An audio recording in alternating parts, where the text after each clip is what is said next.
BSNL SC/ST કર્મચારી કલ્યાણ મંડળની હિંમતનગરના હર્ષિત માતાજી મંદિર હોલમાં તારીખ 3/6/2012ના રોજ ડિસ્ટ્રિક્ટ બ્રાન્ચની જિલ્લા કોન્ફરન્સ યોજવામાં આવી હતી.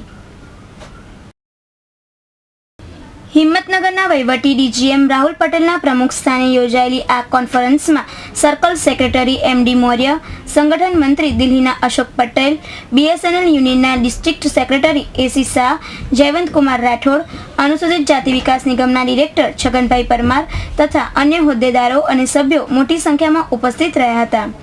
આ પ્રસંગે ઉપસ્થિત મહાનુભાવોનું ફૂલહાર તથા શાલ અર્પણ કરી સન્માન કરવામાં આવ્યું હતું.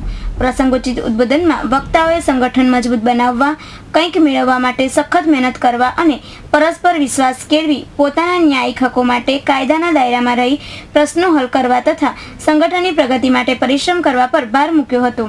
કાર્યક્રમને સફળ બનાવવા જિલ્લા પ્રમુખ RM સુવેરા, જિલ્લા મંત્રી BM વણકર તથા અન્ય પદાધિકારીઓએ ભારે પરિશ્રમ ઉઠાવ્યો હતો. સભાનું સફળ સંચાલન બડોલીના VC પંડ્યાએ સુંદર રીતે કર્યું હતું. હિંમતનગરના પ્રતિનિધિ સુરેશ થોરી સાથે અર્ચના નાયક, સિટી ન્યૂઝ હિંમતનગર.